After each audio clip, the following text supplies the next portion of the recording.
Assalamualaikum warahmatullahi wabarakatuh. Salam sejahtera bagi kita semua. Shalom, Om Swastiastu, Namo Buddhaya, salam kebajikan.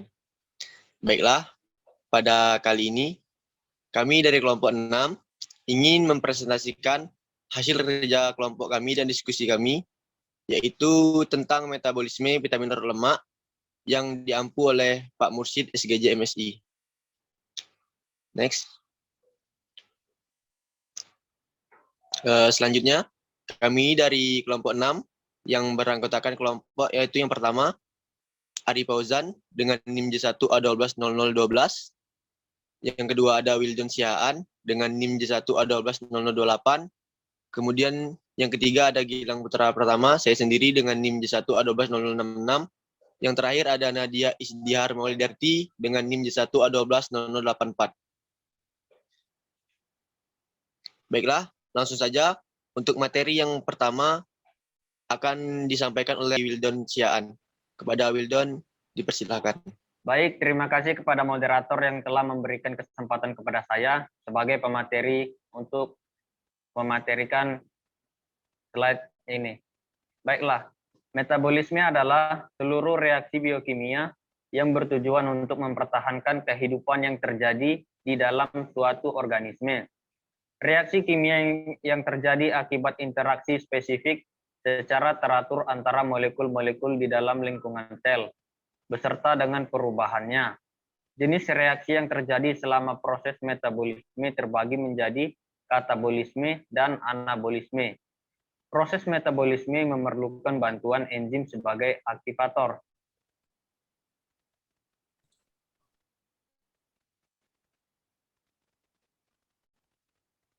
Selanjutnya ada tujuan utama metabolisme. Jadi tujuan utama metabolisme yaitu mengonversi makanan menjadi energi untuk menjalankan proses pada tingkat seluler, mengonversi makanan atau bahan bakar menjadi bahan baku penyusun protein, lipid, asam nukleat, dan berbagai jenis karbohidrat, serta mengeliminasi limbah metabolis.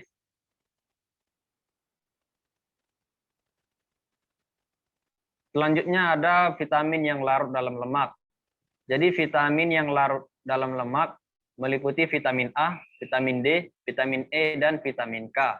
Golongan vitamin yang larut dalam lemak disebut alosterin. Setelah vitamin diserap dalam tubuh, vitamin akan disimpan dalam jaringan-jaringan lemak, terutama di hati. Karena sifatnya tidak larut dalam air, vitamin-vitamin ini tidak diekskresikan. Akibatnya, di dalam tubuh dapat disimpan dalam jumlah yang banyak, sehingga kemungkinan terjadinya toksisitas jauh lebih besar daripada vitamin yang larut dalam amin yang larut dalam air.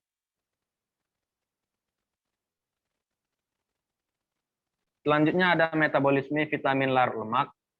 Pada proses pencernaan makanan, baik di dalam lambung maupun usus halus, akan membantu melepas vitamin dari makanan agar bisa diserap oleh usus.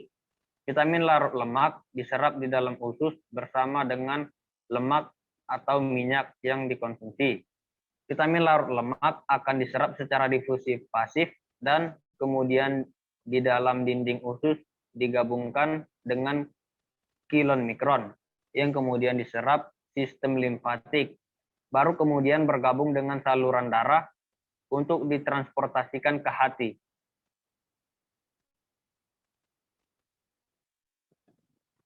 Selanjutnya vitamin A. Vitamin A adalah vitamin yang pertama kali diidentifikasi sehingga diberi dari huruf pertama dalam alfabet, yaitu huruf A. Vitamin ini termasuk vitamin larut lemak yang memiliki peran penting dalam menjaga penglihatan, pertumbuhan, dan fungsi kekebalan tubuh serta kesehatan reproduksi. Vitamin A salah satu vitamin yang berfungsi untuk perkembangan dan kinerja berbagai organ tubuh, seperti mata, kulit, organ reproduksi, dan sistem kekebalan tubuh. Vitamin A dapat ditemukan dalam berbagai makanan seperti hati sapi, susu, keju, yogurt, telur, buah mangga, sayur bayam, wortel, dan minyak ikan. Baik, selanjutnya di sini ada vitamin D. Vitamin D ini merupakan vitamin larut lemak yang diperlukan untuk membantu penyerapan kalsium dan fosfor di dalam tubuh. Vitamin D dibagi menjadi dua jenis utama, yaitu ergokalsiferol atau vitamin D2 dan kolekalsiferol atau vitamin D3. Jadi secara alami vitamin D2 bisa ditemukan di beberapa jenis jamur, sedangkan untuk vitamin D3 bisa ditemukan pada hati sapi, kuning telur, ataupun keju. Pembentukan vitamin D di dalam tubuh kita dibantu oleh paparan sinar matahari.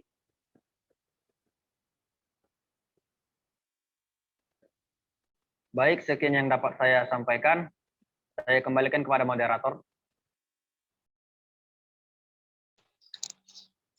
Baik, terima kasih kepada Wildon Siaan.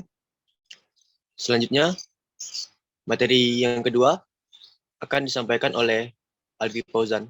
Kepada saudara Ari Fauzan, silakan. Baik, terima kasih. Kali ini saya akan melanjutkan materi dari Wildon. Vitamin E. Vitamin E merupakan vitamin larut lemak dengan efek antioksidan yang bermanfaat untuk mencegah kerusakan sel akibat paparan radikal bebas. Secara alami, vitamin E banyak terkandung di kacang-kacangan, biji-bijian, dan minyak sayur. Suplemen vitamin E diperlukan saat seseorang tidak bisa mencukupi kebutuhan vitamin E secara alami. Vitamin K. Vitamin K adalah nutrisi yang diperlukan tubuh dalam proses pembekuan darah. Vitamin K terkandung secara alami di dalam makanan dan tersedia dalam bentuk suplemen. Sumber utama vitamin K adalah sayur dan buah-buahan. Jenis sayuran yang mengandung vitamin K antara lain kangkung, bayam, brokoli, lobak, sawi, dan kubis. Sedangkan beberapa jenis buah yang mengandung vitamin K adalah alpukat, buah ara, kiwi, delima, dan anggur. Meski tidak sebanyak di sayur, vitamin K juga dapat ditemukan di ikan, daging, hati, serta kuning telur. Fungsi utama vitamin K adalah membantu proses pembekuan darah.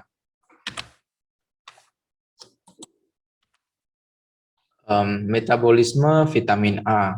Absorpsi vitamin A, vitamin larut lemak yang normal ditentukan oleh absorpsi normal dari lemak.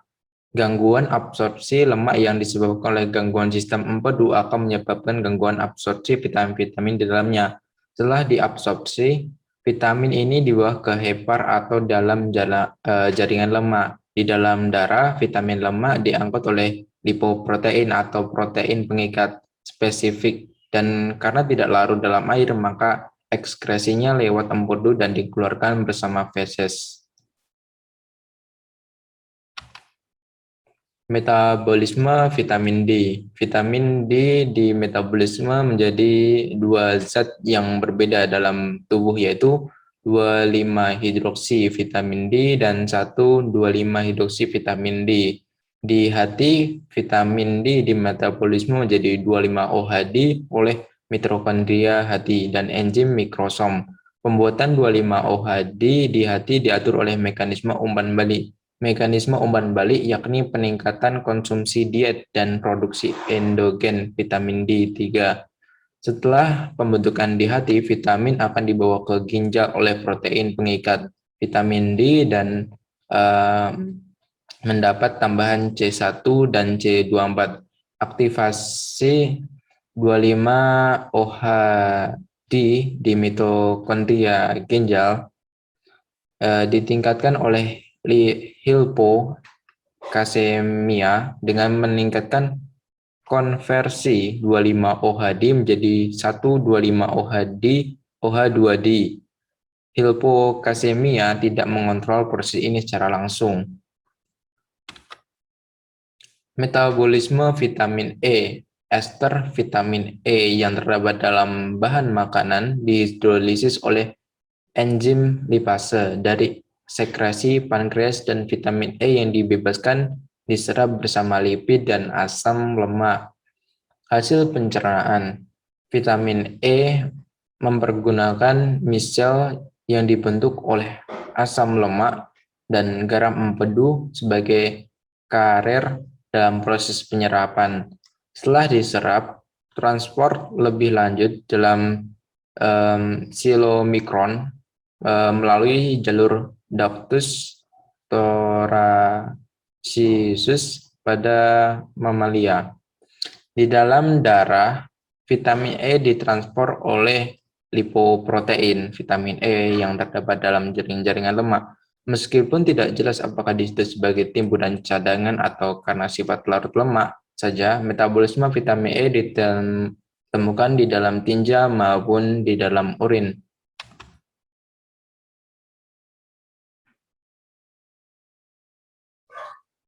Oke. Sekian materi dari saya kembalikan kepada moderator. Terima kasih kepada Ari Fauzan. Materi selanjutnya akan dilanjutkan oleh Nadia Isdihar. Kepada Nadia Isdihar, dipersilahkan.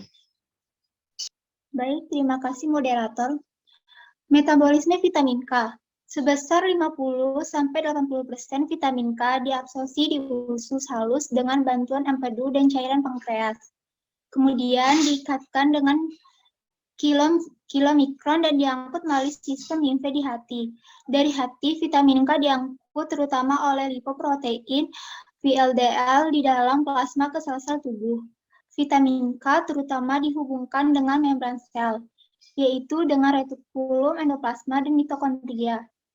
Kadar vitamin K dalam serum meningkat pada hiperlipidemia, terutama pada triglyceridemia. Hal-hal yang menghambat absorpsi lemak akan menurunkan absorpsi vitamin K. Dalam keadaan normal, sebanyak 30-40% vitamin K yang diabsorpsi dikeluarkan melalui empedu dan 15% melalui urin sebagai metabolik larut air. Simpanan vitamin K di dalam tubuh tidak banyak dan penggantinya terjadi cepat.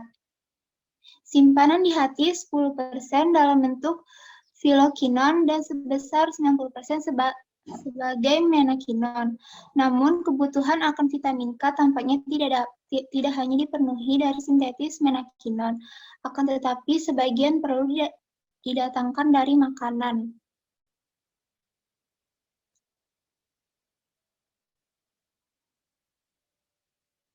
Gangguan kekurangan dan kelebihan vitamin larut lemak.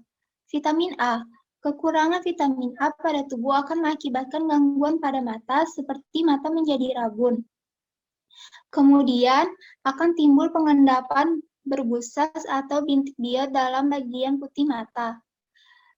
Dan kornea bisa mengeras dan membentuk jaringan parut atau seroflapnia yang bisa menyebabkan kebutaan yang permanen. Kelebihan vitamin A akan mengakibatkan keracunan jangka pendek dan lama. Keracunan jangka pendek akan mengalami ngantuk, mudah tersinggung, sakit kepala, dan muntah. Sedangkan untuk jangka lama biasa terjadi pada pertumbuhan bayi.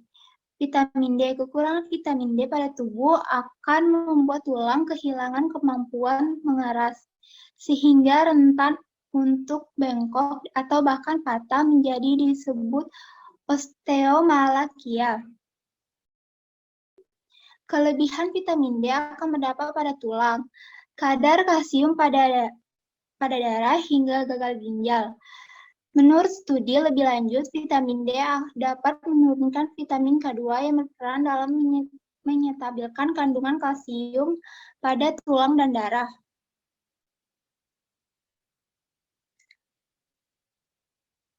Vitamin E. Kekurangan vitamin E bisa juga menyebabkan sistem kekebalan tubuh melemah. Bila terjadi dalam jangka panjang, kekurangan vitamin E yang berat dapat menyebabkan gangguan kesehatan seperti perubahan degeneratif pada sistem saraf dan otot, anemia, dan gangguan imun. Kelebihan vitamin E dapat memicu penyakit pada tulang yang sering disebut osteoporosis. Kadar vitamin tersebut yang terlalu tinggi akan meningkatkan efek alfa tokoferol, sehingga kekuatan tulang menjadi menurun dan menyebabkan tulang keropos. Vitamin K. Vitamin K adalah nutrisi yang diperlukan tubuh dalam proses pembekuan darah. Akibatnya, orang yang kekurangan vitamin K akan mudah mengalami perdarahan. Sedangkan kelebihan vitamin K akan membuat hati membesar, pucat, meningkatkan keringat, kesulitan bernapas, otot menjadi kaku, pembengkakan tubuh, pernapasan tidak teratur, penurunan gerakan atau aktivitas, pembengkakan kelopak mata, atau kemarahan pada kulit.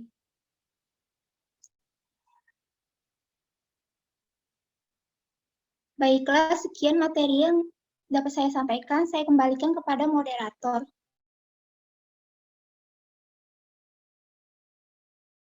Baiklah, terima kasih kepada Nadia Izdihar. Sekarang saya akan menjelaskan kesimpulan yang kami dapat dari hasil presentasi kami tadi. Yaitu, kesimpulannya adalah vitamin yang larut dalam lemak meliputi vitamin A, D, E, K, termasuk ada dalam golongan vitamin yang larut dalam lemak yang disebut dengan allosterin, yang dimana proses metabolismenya yaitu proses pencernaan makanan baik di dalam lambung maupun usus halus, yang dimana akan membantu melepas vitamin dari makanan agar bisa diserap oleh usus. Vitamin larut lemak diserap di dalam usus bersama dengan lemak atau minyak yang dikonsumsi. Vitamin larut lemak akan diserap secara difusi pasif dan kemudian di dalam dinding usus digabungkan dengan kilon mikron yang kemudian diserap sistem limpatik. Kemudian bergabung dengan saluran darah untuk ditera darah untuk transportasikan ke hati. Baiklah, mungkin itu saja hasil dari kelompok kami. Kalau ada kata-kata yang salah, kami mohon maaf. Kami akhiri dengan Assalamualaikum warahmatullahi wabarakatuh.